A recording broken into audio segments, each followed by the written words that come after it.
여러분 안녕하세요. 시감 좋은 영어 학습 아삭영어입니다. 오늘은 34번을 빠르게 정리해 보도록 하겠습니다. 심지어 회사들조차도 판매하는 물리적 제품을 이익을 내기 위해서 물리적 제품을 판매하는 심지어 회사들조차도 be forced to 부정사 이렇게 한 큐에 정리하셔야 돼요. 강요받습니다. 재고하라고 다시 생각하라고 그리고 수집하라고 그들의 이사회와 투자자들에 의해서 제고하라고 그들의 근원적인 동기를 제고하고 가능한 한 많은 정보를 고객들로부터 수집하라고 강요받고 있습니다. 다시 한번요.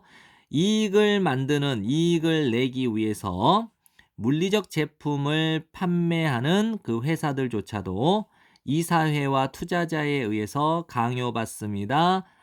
그들의 근원적인 동기를 다시 생각해 보라고.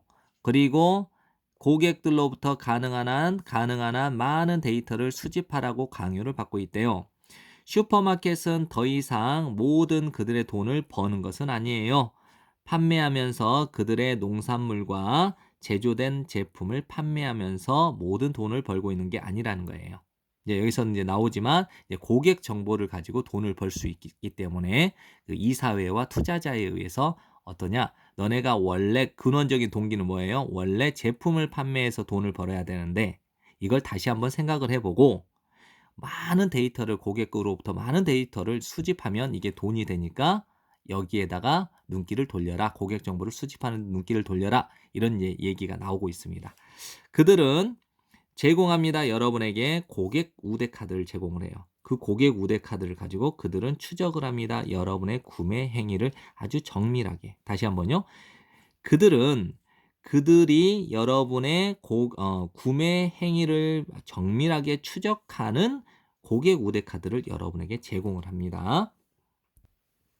그런 다음에 슈퍼마켓은 판매합니다. 이 구매 행위를 마케팅 분석 회사에게 판매를 하게 돼요. 마케팅 분석 회사는 수행하죠. 기계적 학습 절차를 수행합니다. 그리고 짧게 쪼개요. 그 데이터를 새로운 방식으로. 그리고 나서 다시 되파는 거예요.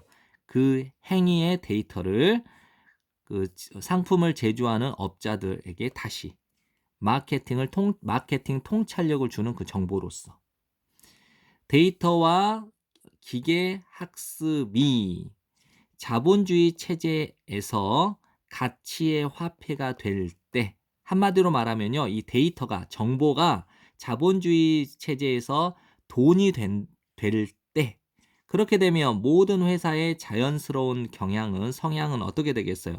극대화시키는 것이 되겠죠. 그 능력치를. 어떤 능력치냐? 그 자신의 고객에 대한 관찰을 수행하는 능력을 극대화시키는 거예요.